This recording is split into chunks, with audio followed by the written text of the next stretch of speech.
Hello, Mike here. We're going to do a hook and lift map for a brand new number one, We Don't Need, that recently hit the number one. Today's April 23rd. I'm not sure when it hit, probably about a week ago or so ago.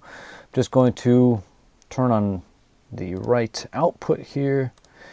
And first of all, what we're going to do is do like a hook and lift map. I think I'm going to try to do things a little differently in this session here.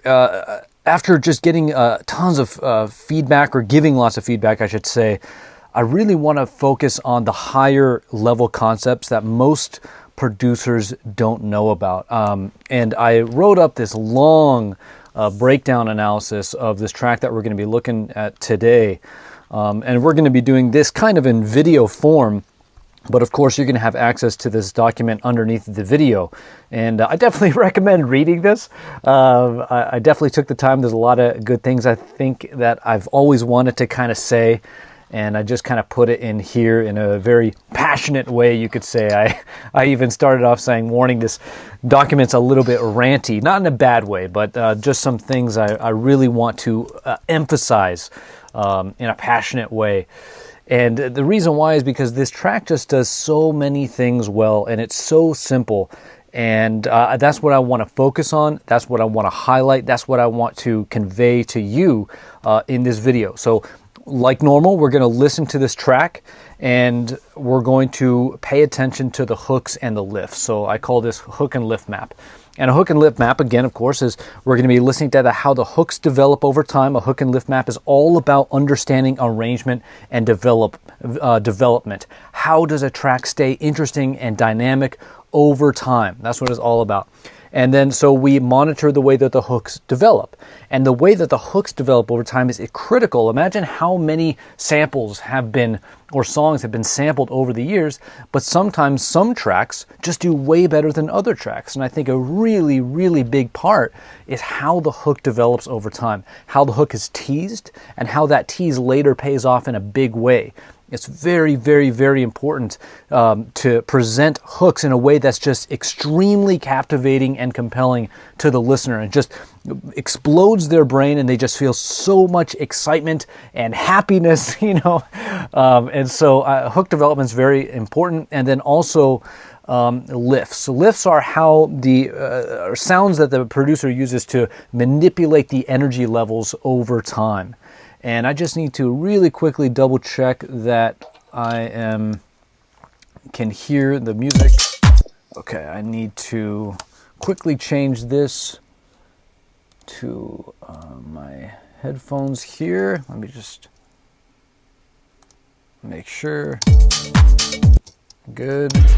Just going to double check Ableton. Okay, I think we're all good. So, yeah, let's get into it. We're going to do a hook and lift map. We're going to see how the hooks develop over time. We're going to see how the lifts develop over time, which is basically, again, how producers have sounds come in and out that change the energy. So, for example, a classic lift would be a ride coming in during the drop, and that just lifts the energy. It's a very simple sound, but it just lifts the energy.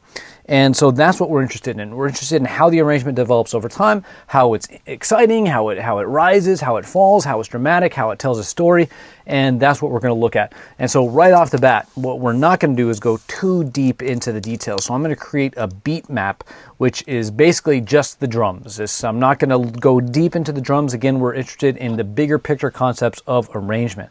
And again, what I want to convey is just how powerful and simple this track is. And let's get going here. Okay, so the first thing I want to point out is the top level. So there's kind of like 5 levels of analysis for me when it comes to arrangement, and I actually wrote them right here. So here we have the arrangement formula level. This is just the sections of the track, and I've mapped it out here. So we have, this is going to be intro. I'm just going to do the abbreviations that I use. This is going to be bass drop. This is where just the bass comes in. This is going to be break 1. Okay. This is going to be HD1, which stands for hook drop 1. This is where the hooks come in. So here in the bass drop, we just played the bass line. Here in the hook drop, we have the hooks come in, right? So at this point, they've learned the bass line. They know how to dance to the track. Now we can start throwing hooks on top of it. And those hooks are typically introduced here in the break, and then they all come together over HD1. So HD1, you have the drop, you have the groove, then you have the hooks on top. Here we have MBB, which stands for main, break, and build. And that is exactly what it sounds like. And then here we have HD2, which is just hook drop 2. And the basic structure of, let me just finish this up really quick. Here we have the outro. And so this is called an HD2 formula. 90% of top tracks are going to have some variation of the HD2 formula, and this is no exception. And so the basic story of an HD2 formula is very simple. Okay, so if we just turn these guys off. This is what the HD2 formula is all about, okay? It's a very simple story, and it goes like this, okay? It's a 3-act structure. So if you ever studied anything about like movies, you know that movies follow a 3-act structure. And, you know, songs do in a way too, and this is the 3-act structure kind of for a song. Is Act 1 is the hook, Act 2 is the build, okay? Act 3 is the payoff. So this is where you introduce the hook. This is where you build the drama, right? And then this is the payoff of that drama, which is basically just giving them the hook again. Okay, so, and that's the payoff. Okay, so another way to kind of put this 3-act structure or story is give it to them, take it away, give it back. Okay, that's the basic story of the HD2 formula. And that's what it's all about. So what about all this other stuff? So intro and outro, that's just what the DJs need to mix in and out of tracks. The bass drop and break 1 are kind of like the setup of the story. They're just kind of introducing the characters. This is where the real story begins. Okay, so here, what are the characters that are being introduced? Well, the bass drop, we're introducing the groove. Okay, that's a really important character in the track, the groove. And then in the break 1, what are we typically introducing here? We're introducing the hook characters. So we're introducing a vocal or whatever sound design. And so after we've introduced the characters independently or separately from each other, here from the groove, here we take away the groove and introduce the hooks, then we bring them together, and that's when the real story begins. So we bring them together. It's an amazing moment. People love it. This is the hook. We take it away. We give it back. Okay? And so this is the main meat of the story. This is the setup for the story. And that is the HD2 formula. And that's exactly what is going on here. Okay, so going down in the level of analysis, we have what I call elevations. And elevations are just simply how one section elevates from another one. So here we have HD2, and the question, well, let's start over here. So here we have HD1. The question is, how does HD1, this drop, elevate over the bass drop? And it's in the name in my labeling system, which is that it just, there's hooks on top of this, okay? That's the obvious answer. Another way is that you can have more of a full presentation drum here. Here you can have a little bit more stripped back drums, so maybe not like a full open hat. Here you bring in the full open hat. There's an elevation, okay? It's just how does each kind of subsequent section go to the next level? And so those are the elevations. They're typically elements that take a section to the next level. And so the clear elevation of HD1 over the bass drop is that HD1 has hooks, has proper hooks. Okay, there could be other elevations. That's the obvious one. What about HD2 over HD1? What's the elevation there? Well, it could be something extremely simple, like a ride, and that's what's going on in this case. All right, and then this also applies to the breaks. How does the main break and build elevate over break 1? And most of the time, main break and build is just longer, and it just creates more drama, and there's a bigger build. Things are growing bigger. There's a snare roll. There's just more drama that's created. More tension is being built, and so those are elevations. And so those are questions that you can consciously ask yourself as you're producing a track. Okay, so here I am in HD1 now. How is this elevated over the bass drop? Right? And you could write that down. You could write down the elements that you're doing. HD2, how is that elevated over HD1? You could write down those elements. If you're looking for some inspiration, go check out a track. Most of the time at the top of the charts, you can have HD2 formulas, or even if you don't, just look to see and listen. How is one drop elevated from the previous drop? Okay, and then you'll get ideas on what you can experiment with and try. So so we have the arrangement formula. Then now we're starting to get kind of into the story of things and how the different parts relate to each other through elevations. Now we're going to go down another level, which is called A-B structures. And so here with A-B structures, typically you have the sections themselves. So now we're looking at the individual sections. You have them divided into an A and B structure, okay? Now, so I'm just going to quickly do A, and this one's going to be B, and I'll color this one black, and I'll color this one white. And so, you know, you can imagine that every single section of a track is divided into an A-B. Okay, you could certainly do that. And if you think about it, I haven't actually mentioned this before, but I'm definitely thinking about making a proper video on it, which is, if you look, there's 7 sections of the HD2 formula. Okay, you have the intro, bass drop, break 1, HD1, MBB, HD2, outro. And so if you could divide each of these into an AB, then what that means is you have 14 scenes. Okay, so if we go back to the kind of that movie theme, right? We can talk about scenes of the track. What are the scenes of the track? And so you have 7 sections. You could divide each of them into an A-B, so there's 14 scenes. And you can, again, consciously, intentionally, deliberately ask yourself, what am I doing in each of these scenes? Okay? And so for the intro section, for the A scene, for example, you can just have a high-pass beat.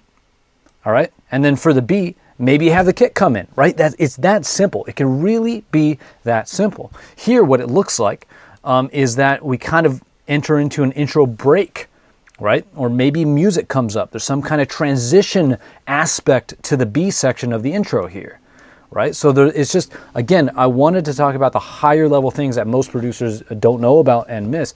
And this is one of them. So again, you can specifically ask yourself, what are the 14 scenes of my track? What's going on in every single scene? How are things evolving? Okay, and so that is another thing. There's an A section and a B section a lot of the times for these different sections. And so you can, again, ask yourself, what's going to be the A section? What's going to define the B section? And yeah, we'll look at that as we go so I can flesh out these ideas a little bit more. But just presenting them here at the beginning, CLT stories is, now we're going to get into the A and B sections individually. CLT stands for chill, lift, and trans, okay? So chill is where you're just chilling, okay? Okay, we're just chilling, okay? And then L stands for lift. And so after 8 bars, what are you going to do? Typically, you'll have some kind of lift, all right? And then T stands for transition. And so CLT, these are the 3 things that you can do in a drop, the 3 emotions that you can convey. You can have the chill energy, right? You're just chilling. And then you lift the energy. That'd be the next 8 bars, for example. And then another kind of emotion or energy is that you start to transition. Okay, so lift and transition are kind of similar because lift abruptly lifts the energy. Okay, you're in a chill state and then boom, you go to the next level because a ride comes in or something like that. Or some kind of new hook comes in, right? Just lifts the energy. Transition is more of an evolving kind of thing, right? The lift is abrupt. It happens right away. And then a transition is it evolves. So you can imagine a riser. A riser is a classic transition sound. Okay, it just starts low and goes high, and everybody knows that something is coming because that's what transition is conveying, that something is coming. All right, and so in the A and B sections themselves, we can divide things into a CLT story. And so what's happening in the A section? Well, maybe we have a chill and then we have a lift. And then in the B section, what happens? Well, maybe we have a chill and then maybe we have a transition. Why? Because we're transitioning into a new section, which is the main break and build. And so the CLT stories kind of work within these kind of substructures here, the A and the B. And so having a very clean CLT story is critical for the listener to follow along and have a natural development and progression throughout your entire track and, of course, within the subsections of your track. So we'll look at that too. And then finally here, we have the 5th level, so the 5 levels down, and we have punks and edits. So now we're getting into the bar level. Okay, and so typically punks, what is punks? Punks stands for punctuation point. So in an English sentence, right, you can have a comma in the middle of the sentence and you have a period at the end of the sentence.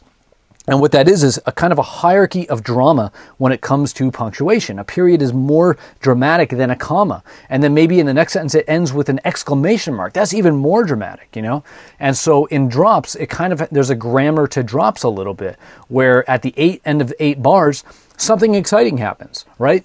At 4 bars, maybe something exciting happens, but it's not as exciting as the 8 bar mark. Or maybe something really exciting happens at the 16 bar mark, you know, because it's an elevation, you could say, over the 8 bar, over the 4 bar.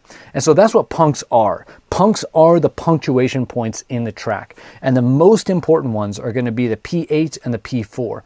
And also the P16, right? But yeah, so that's kind of like, if you're having something happen at the 4 bar mark, that's critical. If you have something happening at the 8 bar mark, that's critical as well. The mind of the listener doesn't know about these things consciously, but subconsciously, they expect them.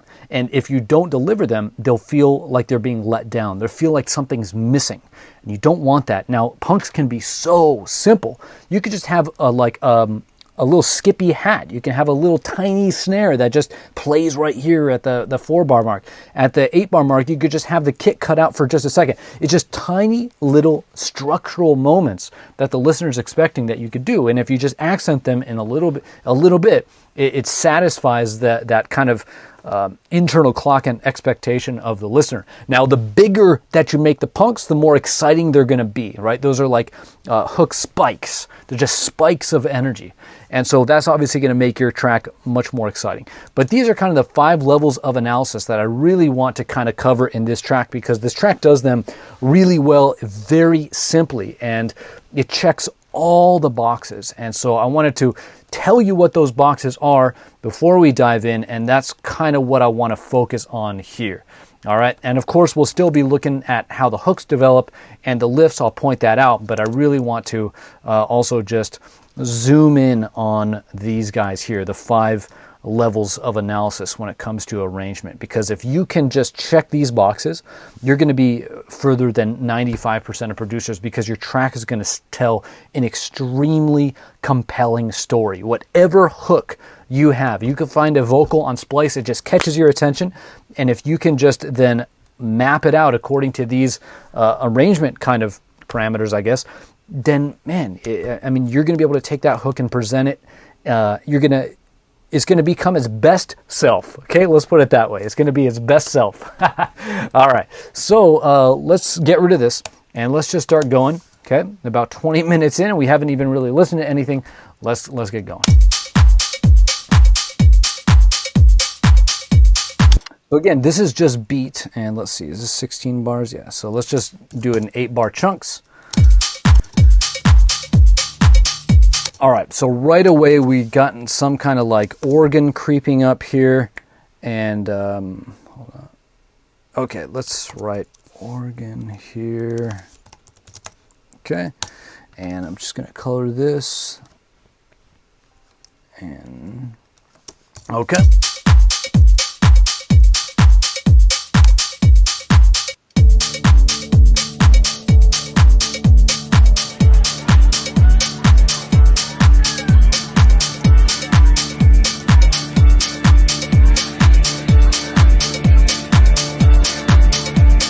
All right, you can hear a crowd texture in there, and I think that's just an interesting part of the track, so I just want to record it. It's a unique element of the track. Now, that crowd texture comes from the original sample of the track, which is from Pink Floyd, oh my God, Another Brick in the Wall. And so it just comes from the original sample.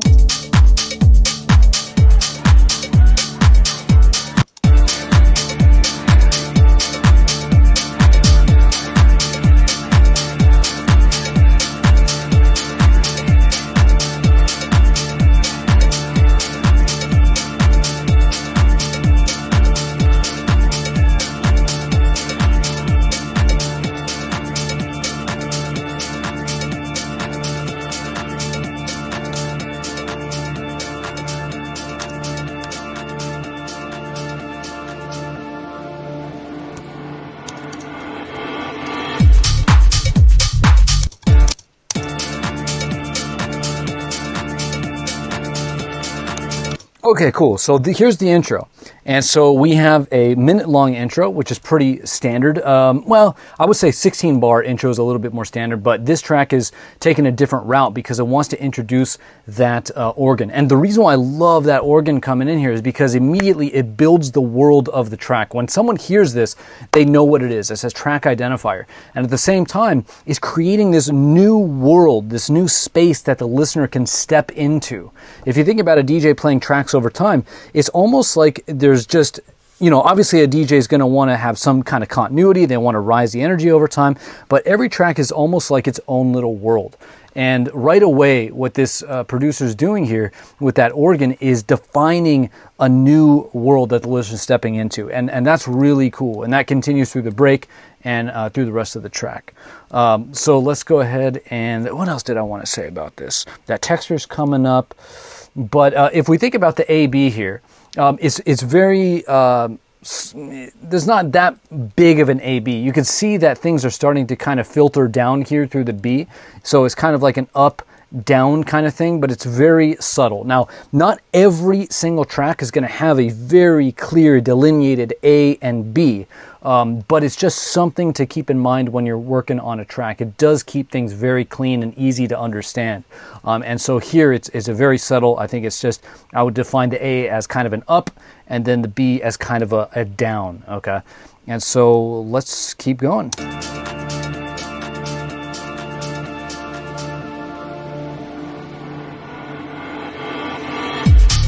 All right, and here I'm just going to start creating some effects. And so this effect right here, let's see. I'm going to just label this up effects, okay? So this is just going to be a reverse piano. Just going to label that, okay? And there we go. Cool. Let's keep going.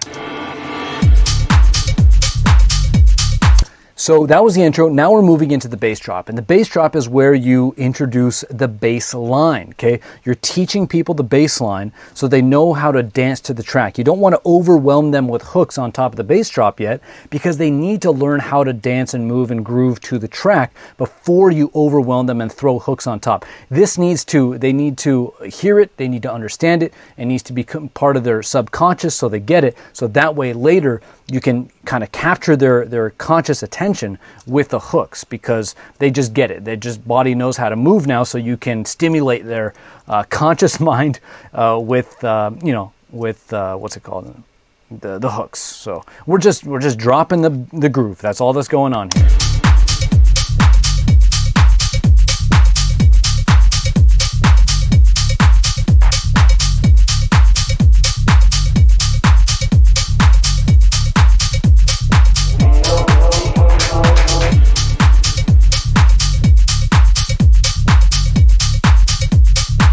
All right, cool. So we just drew in the bass line there. And what did we get? We got our first hook, but it's a vocal punk, okay? So let's do Vox underwater punk, okay? So right here, we got the first hook. And the reason why I love this is that it sounds underwater, right? And so what I mean by that, there's filtering going on. There's a low pass filter on this, and it sounds underwater because it's kind of like trippy. It has that delay on it. A little bit of a clap fill there. We're gonna ignore that, but that's a punk too. That's part of the punk. I probably shouldn't ignore that because that's definitely part of the punk. But that's what I mean. Let's see if there's anything happening at the 4. Just a tiny little clap thing, okay? So that's exactly what I mean by these punks is like we have something happen at the 4, we have something happen in the 8. If I could just step back and just somehow convey the importance of that simplicity, I wish I could put it into words, but I'll just do it like this, okay? Something's happening at the 4, something's happening at the 8, okay? Like, just I don't know, burn that into your brain, and it's so simple, but it is there, okay? It doesn't matter what you do, it just matters that it's there, that you do it, okay? And so we can see that right there at the 4 and then right here at the 8. And just like the definition of punks, the P8 here, which stands for punk 8, is more dramatic than what happens at the P4. Okay, the P8 is the hook, right? It's that's the most important thing in the track, is the hook. And then the P4 over here is just a tiny little drum fill. You know, a little clap. And then there we go. Now we get the P8. And we get that bigger drum, that bigger clap fill, okay? I'm not going to keep track of those. I don't want to go into that level of detail because, like I said, I want to stay kind of zoomed out in this one.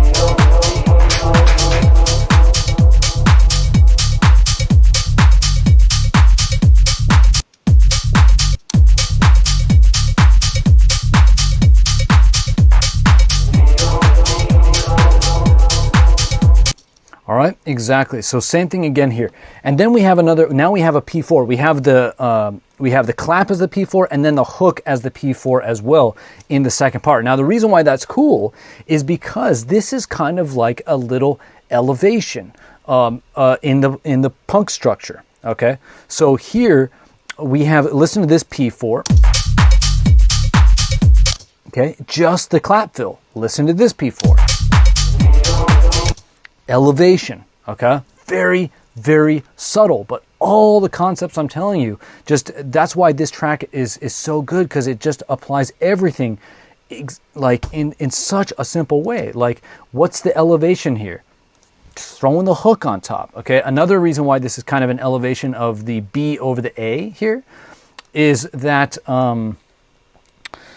we're speeding up the presentation of the punks, of the hook punks. So here we had to wait 8 bars to hear the vocal punk, right? Here we only had to wait 4 bars and then we hear a vocal punk, okay? And so we're speeding up the presentation, but notice that they happen at structural moments.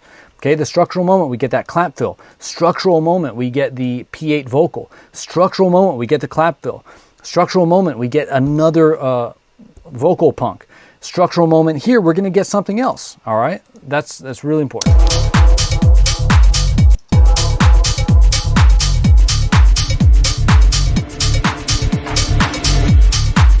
All right, real quick, I'm going to create an edit map here, just to kind of keep track of some of these things. An edit map is just, an edit is just a kind of dramatic punk. So when you like take out a piece of the groove, like you're taking out the lows here, that's an edit. You know, that's really a punk because it's happening at the P16, which of course is going to be more dramatic than the P8 or the P4.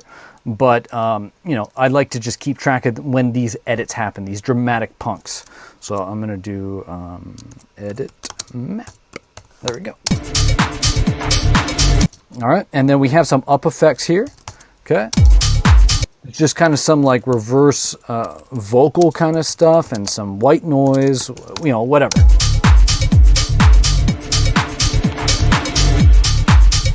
All right, and then we move into break 1. We don't need no education. Okay, so the most important thing about, well, it's hard to say what the most important thing. The most important thing about break 1 is one word. It is in all caps, new. Capital N, capital E, capital W. New. Something new has to come in here. Okay, and so the big new thing that comes in here is the vocal, is the hook. That's what needs to be new, is the hook. This is where you can present the hook in full for the first time. Because remember, here in the bass drop, we're just introducing the groove. We take the groove away. Now we're introducing the hook typically, the new hook. Why? So we can bring them together in a very satisfying resolution into HD1. I actually call this arrangement math, where HD1 equals the bass drop plus break 1. Okay, what that means is HD1 equals the hook over the groove. Here we're getting the groove, here we're getting the hook, they come together over HD1, okay? That's the typical thing that happens. This track is a little bit of an exception, but I needed to tell you about that so I can explain how this track is a little bit of an exception. But it's still checking the boxes. Here we're just introducing the groove, we're teasing the hook through punks, and they're a little bit underwater, meaning they're filtered. Here we come into the break, and we're getting the new big hook. We're getting the hook in its full presentation, both in terms of the verse that comes from the original Pink Floyd track, and it's not filtered, okay? It's full spectrum. And so it's a double whammy. We get the full hook and we get the full frequency spectrum of the hook. So again, here this is underwater. Here it is in full. See what I mean? Okay, so let's now create a new track for this. This is going to be just the, I'm just going to call it Pink Floyd sample. I'm going to call this, yeah, that's fine. Later on, there's going to be a really important thing that I need to point out, but for now, I'm just going to keep it simple like that. Okay, so here we have high pass. Let's see if there's a bass. Education. We don't need no education. We don't need no. All right, so this is literally just the Pink Floyd sample over a high pass beat. Okay, I don't hear the bass in there. So whatever. Okay. So now we have the original bass. I guess I'll keep track of that. I guess they had stems to this guy. So. Education.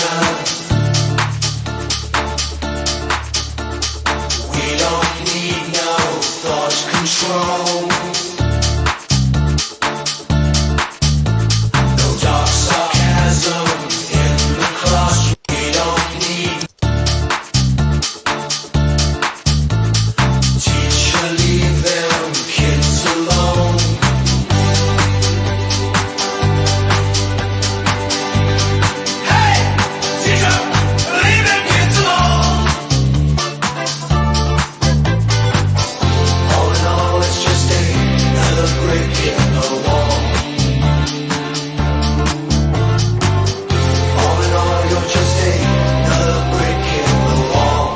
Okay, so the thing about this is that you can see this is 28 bars in length. Very weird, awkward length, but that just comes from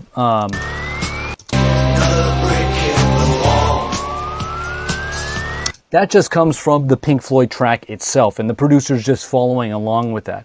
And so typically this would be either 24 bars or 32 bars, right? Some division that has, you know, segments of 8 bars. So that's why I just kind of consolidated all these guys. But it's very simple, okay? He's just taking the high pass beat and he's putting the big Pink Floyd sample on it. Like, why mess with it? Like, that's what everybody knows. It's huge. It's nostalgic. Give it to people. It's going to be extremely exciting. It's very, very different from what people hear. Like, who's sampling tracks from the 70s, you know? Is that 70s or 60s or 70s? So anyway, it doesn't matter. 70s, I think. But it's, you know, it's just huge. And so why mess with it? In this document, I talk about how this reminds me of Groovy Cat by Pazza. And that track is the exact same way. It's just a huge hook that he just sticks in the middle of the track, and he doesn't mess with it. He just lets it kind of be and lets it do its thing, okay? Because you don't want to top it. You don't want to get in the way of it. And that's exactly what's going on here. And then we just have a little bit of up effects to take us into the drop. So check it out. All in all, it's just another brick in the wall.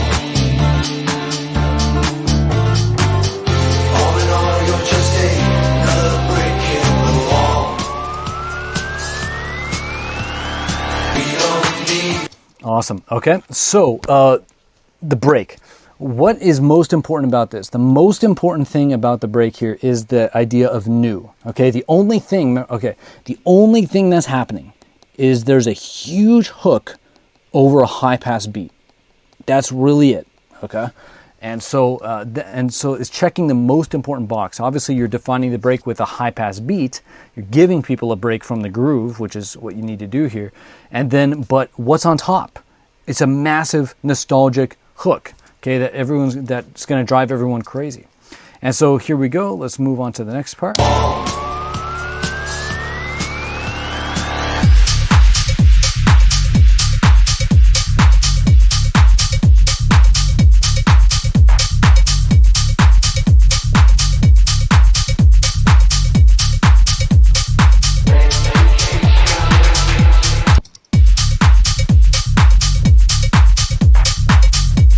Okay, cool. And so the reason why this track is a bit of an exception is because a lot of times you'll have kind of the main hook over the drop. But in this case, this hook is so big in the break that like the drop almost serves as a break for the break. Like the track is defined so clearly as huge, massive hook in the break and let's just dance and groove in the drop. Like at the highest level, like that's what this really is about, is kind of like these massive hooks in break one here and in the main break and build, punctuated by little moments of dancing, okay? Like if you just keep on throwing hooks on top of the track, and I feel like a lot of producers would do that because they would think, well, that's not enough. I need more. I need to put more over it. But that's just not the case. And that kind of shows the experience of this producer. He knows how big and overwhelming these hooks are. And then he just kind of chills out. He lets people chill out and groove for a little while. And then he just brings it back. And then he just lets them dance and groove for a little while, and then the DJ mixes out into the next track. But that's why he can get away with this being so sparse in the drops, is because this is just so big, all right? And so here it's really just groove. Now let's start looking at some of the punks here, okay?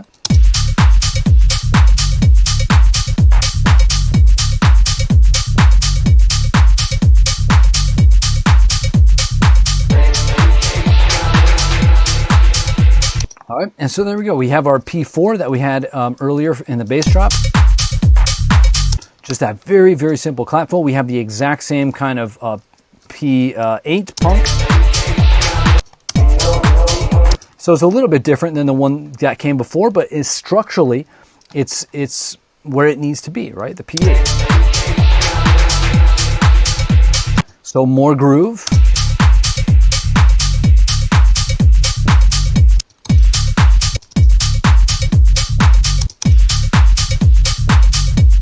So in this case, there's not like any drum elevation of the hook drop over the bass drop. They're pretty much the same. You're just giving it to him again. Now, over here in the dock, I have a little asterisk next to elevations because these aren't out of all the 5 levels of analysis, these aren't the most important. You can get away, and this is a good example of how this is not the most important, is you can get away with just having the exact same groove playing throughout the whole time. Later on, we're going to see there's going to be a ride comes in. So this is one of the elevations of HG2 over HG1 is a ride that plays there.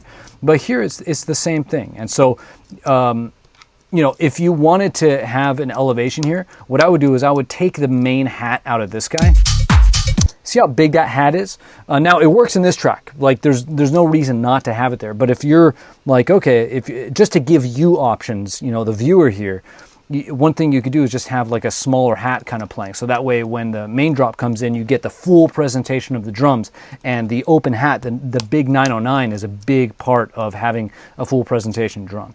So that's just an option for you. But here, there's no elevation in the drums in HG1 over the bass drop.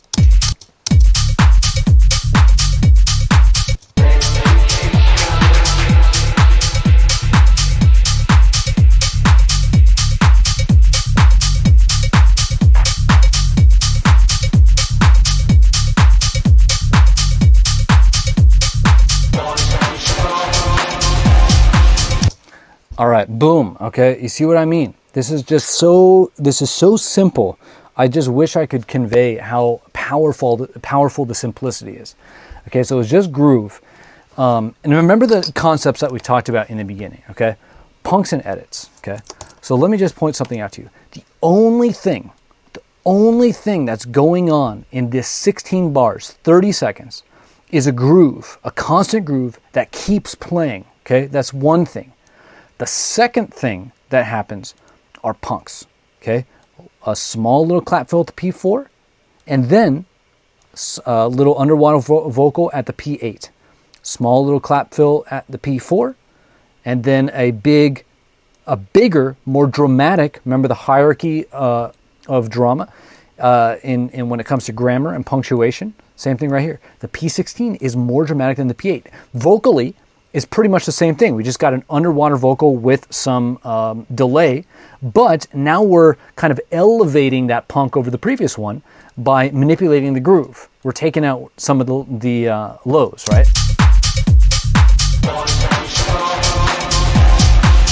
There you go. Okay, and so now next we have an entry. I'm just gonna I'm actually gonna do SD entry. I'm just gonna do SD because my OCD is taken over. I like to have SD stands for sound design. So here, boom, we just have a little bit of an entry. But that entry kickstarts and defines the AB. Okay, so let's zoom in, let's zoom out, I guess, and let's just do AB structure. So this is, for me, the first time where we're really getting a clear AB structure. Okay, and so here we have the A, and here we're going to have the B. Okay, and so let's look at what's going on. So A just equals groove. Okay, B is going to equal, and it's also going to be chill, because so we're also going to look at this CLT stories here. Okay, so this is going to be groove. B is going to equal organ up, and so this is going to be a trans. Now, when it comes to the CLT stories, typically the CLT stories, you can think of them as dividing up these A-B subsections. So the first 8 bars would be a chill, and then the second 8 bars would be like a lift. So you can get something like a bigger hat. You can get a ride, something that just lifts the energy over the 8 bars. But this track is moving so fast from the groove. Like that groove has so much energy that it could just keep on going. It doesn't really need a lift. The only thing that's going on is we have the bigger punks at the P8 and the P16. And then we get to the B section. The B section is defined and it starts with that big entry, which it sounds like just some kind of distorted guitar or something from the original track, just used as kind of like an impact kind of thing. And then we are getting the organ to creep up here. So this is the transition element, okay? So this is the higher level AB. It's important to have this level of clarity over your track. And so we can kind of work our way down the levels of analysis. Okay, we're inside the arrangement formula, so that's too high. The elevation, we kind of touched on the fact that there's not too much elevation of the HD1 over the bass drop. But when we get down into here, this is where it really comes alive. So with the AB structure, the A, we have the groove, and it's just chilling. We have the P8 and the P16. Those are the big punks. The little clap fills of the P4s. And then with the B section, we have that organ coming up, and we have everything kickstart with that entry. Okay, and so that's the AB structure. And then again, the CLT stories typically will be inside of the AB structure, but in this case, they are aligned with the AB structure. So the entire A section is a chill section. We are just chilling. That's the emotion that's going on in the listener's body, right? They're just chilling. And then here in the B section, this is where we're transitioning. Okay, we're communicating to the listener that we are going somewhere. Something is going to happen. And that's what gaining up the organ is doing. Okay, and so that's really the simple story of it. Okay, so those are the CLT stories. And then of course we have the punks. And it's just so simple. We have that tiny little clap fill at the 4, then we have the vocal at the 8, and we also have the bigger vocal with the edit, that drum cut, at the P16, okay? And so again, I'm just trying to convey the importance of these things that most producers don't know about. They almost always miss it, but these are almost all structural elements. And you can see that as I'm describing the track, that's all that is happening here. Okay, there's nothing extraneous, there's nothing unnecessary. It's just a good groove with some punks in a very simple AB structure and just as simple of a CLT story. Chill and then transition. Okay, we're chilling because we just got out of a break. We're just giving them the groove. Now we are transitioning. Why? Because we're going somewhere new. It's so simple. It's so natural. And yeah, that's how you get a good development in your arrangement. Okay, so let's keep going here. Okay, let's see. Okay, there's another thing that I want to kind of point to, but let's listen to the B. We haven't listened to the B section.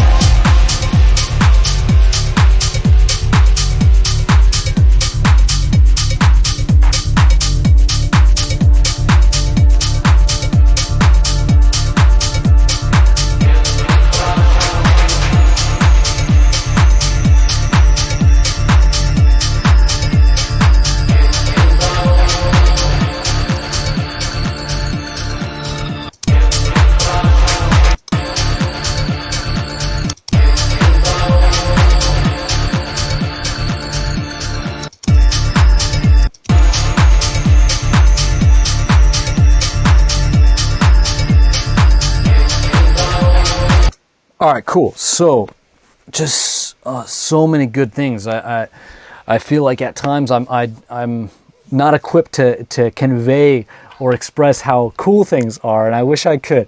But so, let's see. Here we just get the entry that just kickstarts a lot of the energy, defines and starts the B section. The B section is also defined by the trans element, which is that organ up. It just comes up, tells the listener that we're going somewhere new. We continue the punk structure, and we have the little clap fills at the 4. We have another P8 over here.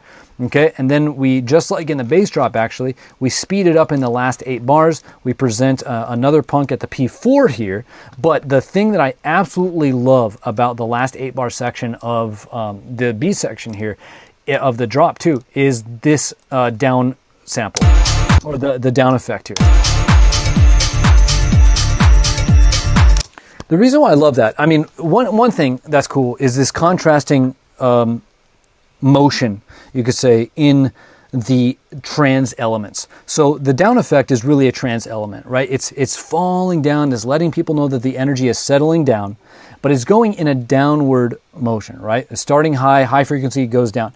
The organ is coming up in volume, and so I like that contrasting movement with the organ moving up and that effect falling down. But the thing I really like about the down effect here is that it's explicitly communicating the emotion that the listener needs to be feeling here, right? So if you think of the producer as a director, right, of emotion ultimately, kind of just like a film director where you direct the listener's or the viewer's attention over time, that's exactly what we're doing as producers.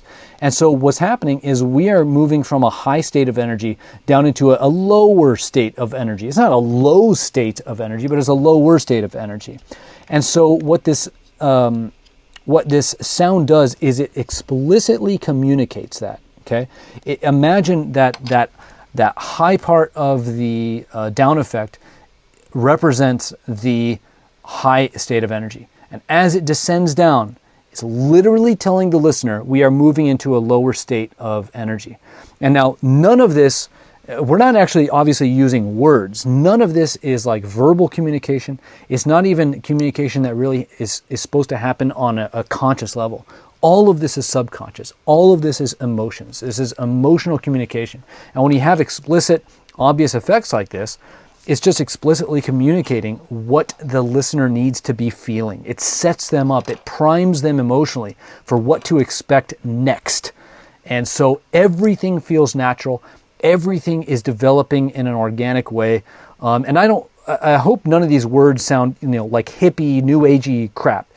Music is just ultimately emotional communication, right? We're trying to get people to feel certain things, and we're trying to manipulate their energies in certain ways so that they could feel excited and engaged throughout the entire track. And so this is just an explicit example of that happening, where we are literally descending into a state of lower energy into the break, and we have a sound that completely represents that emotional movement and communication. All right? So I hope that makes sense, but I love that idea. Typically what I tend to do, is I go up here. I'll have like a riser come up, and then I'll have a down shifter in the break, right? Because that makes sense. Here we're going up, we're building tension, boom, we release tension, we move down. But I really like this idea of actually descending the energy in the drop already. Another way that you could do that is you start to low pass the drums down, for example. And does he do that? It doesn't sound like it, but okay. So enough of that. Let's move off of that, and that's, you know what? That's actually kind of a CLT story. So if we come over here, so we have a trans. Now you can transition up, or you can transition down, and this is kind of those contrasting emotions that I was talking about before. The organ here is transitioning up. It's rising up in energy. So the tension is going up. Okay, this is a transition down. We are transitioning down in energy. And so that's what I was talking about between the contrasting motion between the organ going up and this riser going down. I just like that. We have both two kinds of trans elements. We have a transition up, the organ. We have a transition down, the what's it called? The effects, right? The down effect. But in general, this whole B section is a transition section into the main break and build. I could have called this trans down if I wanted to be a little bit more specific, but you don't need to, because the whole thing is just a transition section. And anyway, so I just wanted to point that out. And then, of course, here we have a big edit. Now, of course we have a big edit, right? Because here we have a P8, and we have a tiny little edit here at P8, which is, at P16, which is over and above what happens here at P8, because nothing happens here at P8 in terms of edits, right? We just have the vocal punk. So vocal punk at 8, we have vocal punk and an edit here at 16, vocal punk at 8 again, and then we have a very dramatic thing that happens at the 32 bar mark. So this is just perfectly in line with the hierarchy of drama when it comes to the punks of a track. Okay, and so this is like a comma. This is the period. This is a comma. This is the exclamation mark. Okay.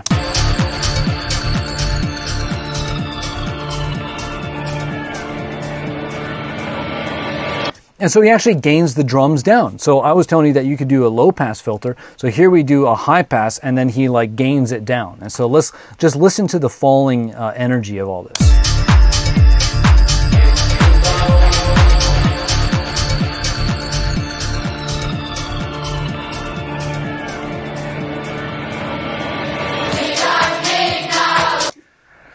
Oh man, this is just so good, because now we can talk about one of the best elevations I've seen in a main break and build, MBB over B1. Okay, so in B1 we get the chorus, right? Or the verse, whatever, the vocal. Okay, but that's like Roger Waters, that's the Pink Floyd singing. But here in MBB, now we're getting that children's choir. That is such a good elevation. Listen to just how much bigger that feels. Now, I'm going to be a little bit technical, I guess, for a second, but when you're lifting energy, think about like lift elements. You have a ride come in. What is a ride? A ride is a higher frequency sound. And so very classic lift elements, especially for the drum section, is going to be like a ride, or it'll be like a shaker or a tambourine. These are all high frequency sounds. So one way to lift the energy is just simply through introducing higher frequency content, for example. Now, if we look at what's going on between the main break and build and break one, a very analogous thing is happening, because we're lifting kind of in the frequency spectrum, because the kids are singing an octave above the what was happening before. Okay, so pitch and frequency are correlated, and so when it comes to the rides, you have high frequency stuff, but here in this case, now we're having higher octave stuff. Right, so they're analogous in that way. And so that's just another interesting, that's how this is an elevation, is we're lifting in pitch, we're lifting in octave over and above what happened before. Okay, and so that's why it's so cool. Plus that when you have that choir, that chorus of vocals, just sounds bigger, it feels more epic. And so we have this kind of like double lifting going on, where that choir is a lift in and of itself, and also the fact that they're singing an octave higher because they're kids, that's a lift or an elevation in and of itself over B1. So this is probably today my favorite elevation I've come across for MBB over break one. It is so good and it's so natural. Now, obviously we have to give some credit to Pink Floyd, because Pink Floyd is the one who originally arranged this, and they had the children's choir come in later on in the track. But the producer kept that, right? He understands that this is bigger, this is more impressive, this is more epic, and so we need to have it here, right? We need the elevation over what came before, because, you know, if you think about a track, the development, the term that I like to think is building the magic show. You're building the magic show. Things are getting bigger. Things are getting more impressive until finally at the final reveal, it's just absolutely mind-blowing. And so that's kind of the premise behind elevations, is that underlying idea of building the magic show. And that's exactly what you're seeing and feeling in this track. This is just, I don't even have to use words. I can just play it. Watch. We don't need no. Okay, now we're building the magic show. We're getting bigger. Here we go. There you go. Elevation, building the magic show, my favorite example. Okay, so with this, it's pretty much the same thing. I'm just going to have all these placeholders. We're probably going to have a high pass beat. We're going to have the original bass and the Pink Floyd sample, I think. Let's just double check. Definitely have the original bass. We have the vocals. We also have the musical stuff. Let me just... You know, I'll just create a track for that. So let's just do music original sample. Okay, so it sounds like they definitely had the stems to this. So let's just move these guys over, just so you know we keep track of everything. So here we go.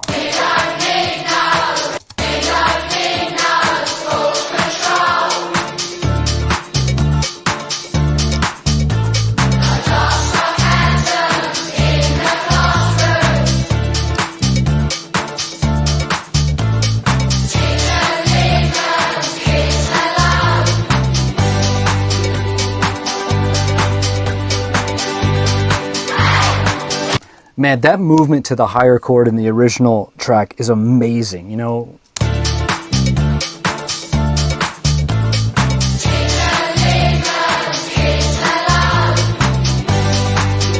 Boom, that moment right there.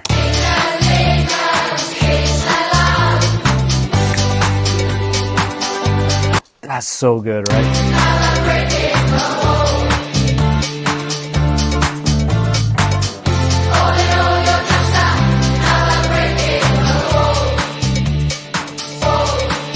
Okay, cool. So, let me just see something really quick.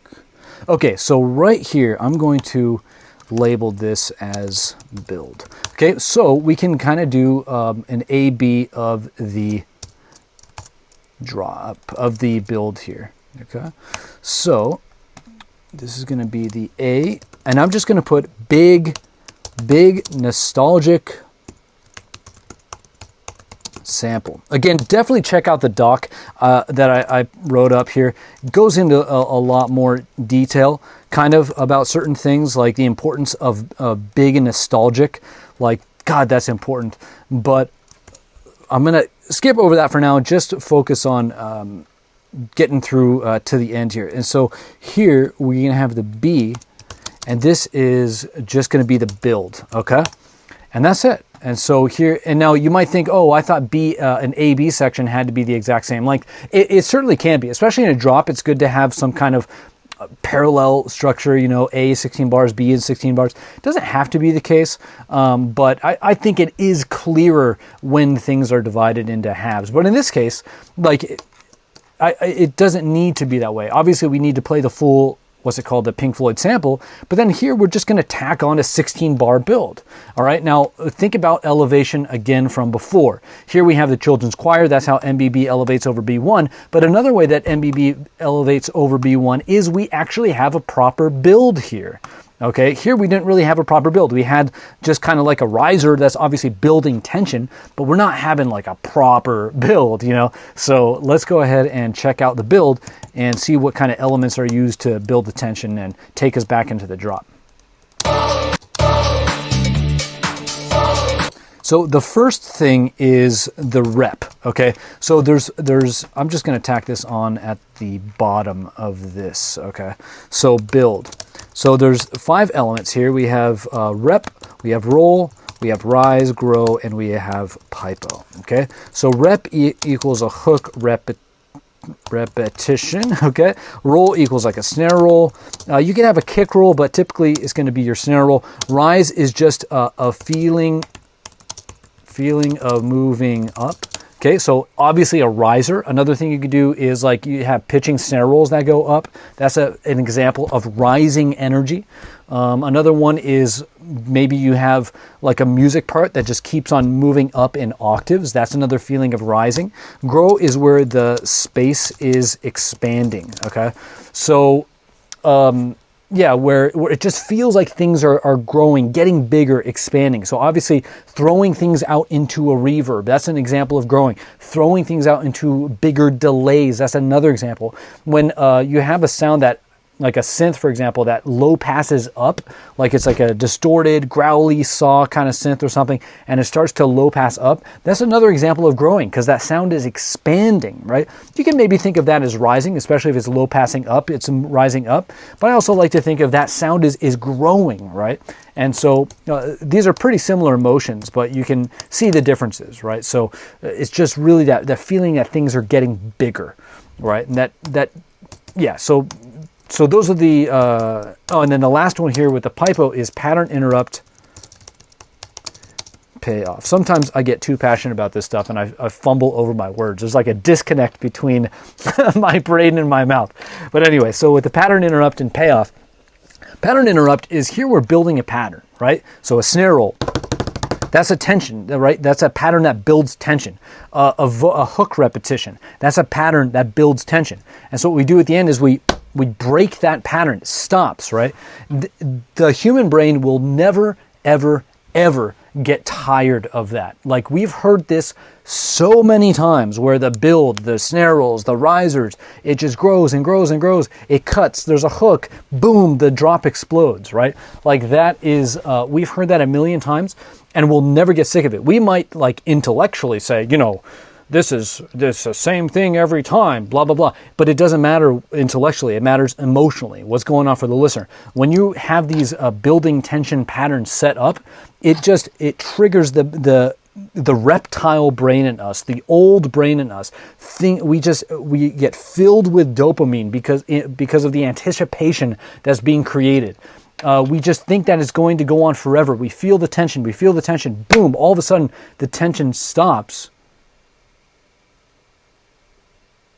And I need to shoot 10%. I need to wrap this video up because my battery's dying. Okay, so attention, it stops and then it explodes into the drop. Okay, and so that's the whole thing. We build a pattern, we interrupt the pattern, we stop it, we deliver a payoff line, and then it goes into the drop. So let's go ahead and listen to this next part here. Okay, so let's listen to the build. Hopefully my computer doesn't shut off. So that's your hook repetition, okay? The wall, wall, wall. Now there's a delay on there. You can hear the wall, wall, wall, wall. That's growing. You can hear the risers. Obviously that's the risers. Okay, so there's not a snare roll, that's okay. You don't have to have all of the elements, but what happens right here? Probably a pipo.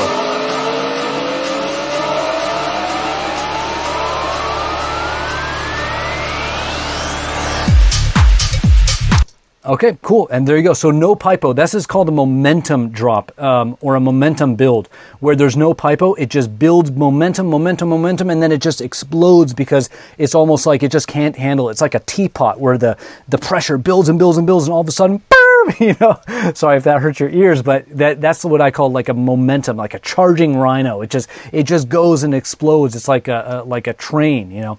And so again, all these don't necessarily need to be there, but if you could check all these boxes, then that is going to be an epic build.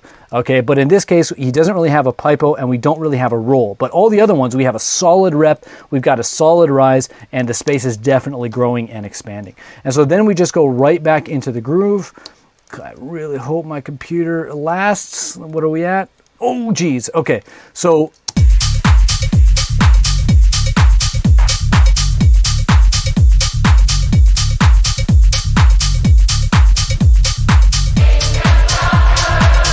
you know what? I think I can take this out. And where's the charger? Yes. All right. I saved it. Wow. Okay. Yeah, because I'm not using my interface. My interface was plugged in, taking up one of the ports. But okay. So anyway, hopefully I didn't screw anything up. Okay. Cool. Here we go. Bam, groove again, okay? Now I don't even need to say anything. What do you expect is going to happen? What did I say was going to happen earlier? Or what did happen earlier? We had only two things happen in the A section of this drop. Okay, what were they? They were, number one, a groove was playing. Number two, we had punks. That's all. That's all that happened. And that's exactly what's going to happen here, okay? So let's check it out.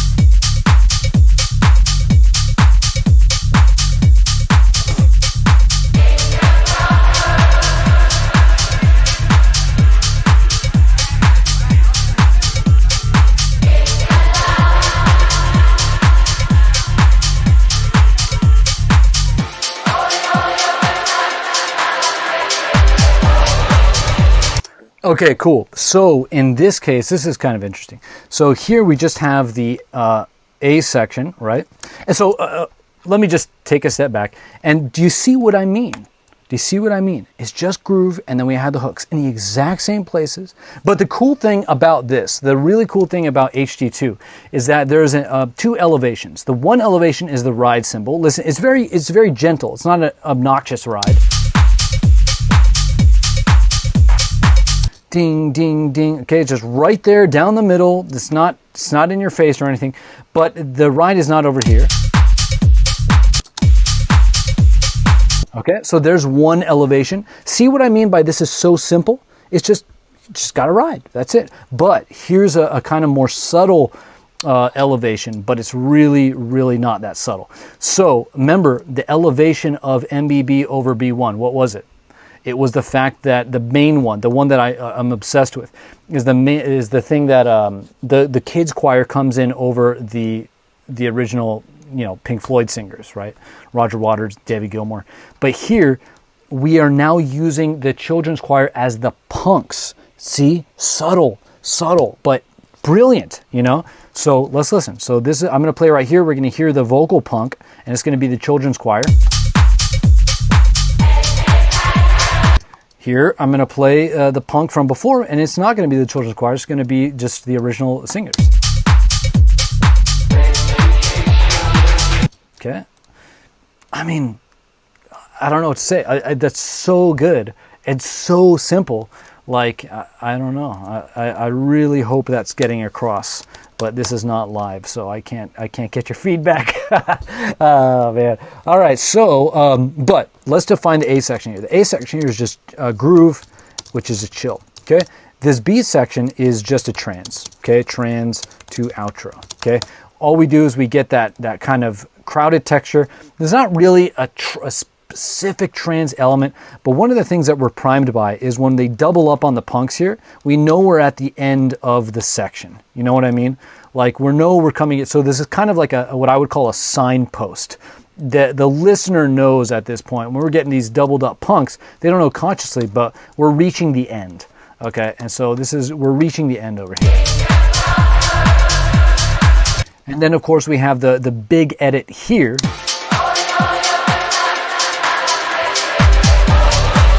Okay, massive edit here, bigger than anything that came before. Right, there's not even a vocal in here. Here we're getting pretty much like the title punk. Okay, the title of the Pink Floyd song is Another Brick in the Wall, right? And so here, I mean, this track isn't called Another Brick in the Wall, but we're getting the title punk of the original track here with the most elevated vocal, which is the children's choir. That is like the memorable line from the original track. And here it is in the last punk / edit of the track, and then we go into the outro. Like, just ending with a bang, you know what I mean? So anyway.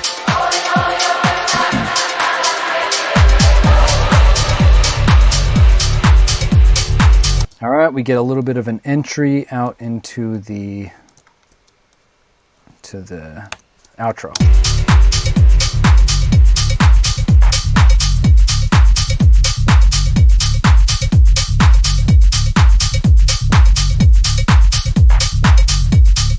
I'm so glad he didn't have the vocal punks here, because this is just outro.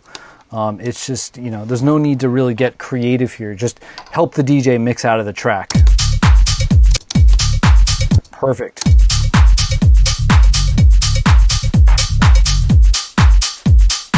All right, take the bass out, and then we'll just put the high pass right there at the end. That's cool. I like this idea. I think I'm going to start stealing this, because what I would do typically is I would just have a 32 bar outro where I would have the it go like this, you know, where you have the full kick for 8 and then you have the high pass kick for 8. But you don't really need to do that, because I mean, a DJ could just simply loop around the 4 bars here if they wanted the full kick, or they could loop around the 4 bars here with a high pass kick, you know. And so I like that. Just keep it a little bit shorter for no reason at all. It actually doesn't really do anything, but just a small little insight that I had, that I was like, huh, I always just throw them out into 8-bar sections each, but I don't really need to. So anyway, okay, that's it. Okay, that's the whole thing, the whole shebang. I'm super glad that my computer didn't die there. But if we step back, just come over here and just look at, this is what we really wanted to cover. Let's look at this. So we have the arrangement formula. We know that this track is using the HD2 formula. And when I come down here, I broke down what I kind of talked about in this video here. And so I go section by section: the intro, the bass drop, break 1, HD1, MBB, HD2, outro. Okay, that's your HD2 formula, and that's the highest level of the arrangement formula. Elevations, okay? Okay, so how does one section then elevate over another section? And we definitely looked at that. HD2 is kind of subtle, right? It just has that ride over HD1. HD1, yeah, and then also HD2 has those, let's see, the children's choir punks, which is an elevation over the original vocalists punks that went on in HD1. So that's super cool. But my favorite elevation is MBB over B1, because MBB has that children choir over the original singers, right? The Pink Floyd guys. So super cool. This track has elevations, all right? Very cool. Okay, AB structures. Okay, so here what I want to do is just really highlight the AB structures of the main story. Remember how we said this is like the meat of the track, the main story of the track, where we have Act 1, Act 2, Act 3. Act 1, we introduce kind of the hooks. Typically in an HD2 story, this track was a little bit of an exception, because these hooks are so big in the breaks that we actually kind of need to give the listener a break from the breaks and just give them a moment to chill out and groove for a little while. That's what the drops are ultimately doing in this track, is just giving little moments of dance. I think the way that I put it in the track, and I might have said it earlier in the doc, and the way I said it earlier is just these epic hooks punctuated by little breaks of dancing. That's really the way this track works. But oh my God. Okay, so we're on the AB structures. I totally lost my train of thought there. But with the HD1, oh yeah, I was talking about how this is the main story of the track, where you have the hooks, you take it away, you bring it back. Okay, but again, this track is a little bit of an exception to that. But now let's move on to the AB structure. So here, HD1, we just have the groove section, and then we transition up with the organ. Okay, very, very simple. In the main break and build, we have just a big sample that just plays just like it did in break 1, except then we tack on a B section, which is just the build. Okay, and so there's not really an A-B section here in B1, unless you wanted to break up the original track as a B. So So here we have the kind of versy part of it, and then we move into the dun, on and on, you're just another brick in the wall, and you could say that's like the chorus. So if you want to divide that up into an A-B, you could do it that way too. But here, with the main break and build, I think the clearest A-B here is that you just have that big sample, and then you move into the build. That's very clear, that's very easy to understand. And here, you just have kind of the A section. That's how I would look at it. And then with HD2, it's pretty similar to HD1, just a little truncated at the end. You have the groove section, and you have a kind of a minor transition section for the last 8 bars into the outro with a very cool, epic final punk. Okay, so that's the AB story. We also went over the CLT stories there and the punk. So the CLT story is just chill, trans. Here is basically still just chill and trans. Okay, and so because here you have the chill, we're just listening to the big vocal that we all love, and then we transition in the build section, of course, into the drop. So that's kind of the basic CLT story of the main story here. And then with the punks and edits, I went over that so many times, it's like beating a dead horse, but we have that tiny little drum fill at the 4-bar mark, then we have the vocal punks at the 8s, and then we typically will have slightly bigger edits happening at the 16, and then at the 32 as well, and then here at the end. And so that covers everything. Again, hopefully this kind of zoomed out approach was interesting and new, trying to introduce concepts that just help you clarify your productions, make it a natural developing story that engages the listener. And so that I don't want to take anything away from you in terms of creativity. I want you to take your ideas and present them in the most effective way possible in telling simple stories that have structural clarity in terms of A-B stories, CLT stories, nice clear punks that accent the structural parts of a drop at the 4, the 8, the 16, the 32. These are things that you could just use to just spray this excitement and satisfy the listener's brain, but at the same time, using the punks that you want to, using the hooks that you want to, developing them in interesting ways, getting creative with it, but then still presenting it in the strongest way possible for the listener. And so I'd love to hear what you think. Definitely leave a comment below this video if this was interesting. Super deep dive into the 5 levels of analysis today, which I really enjoyed. I think this is the first video I've talked about it. So I'd love to hear your feedback on this and if that helped and how you're going to use it in your own music. Thanks for watching this video. I will see you in the next H&L map and breakdown. All right, I'll talk to you later. Peace.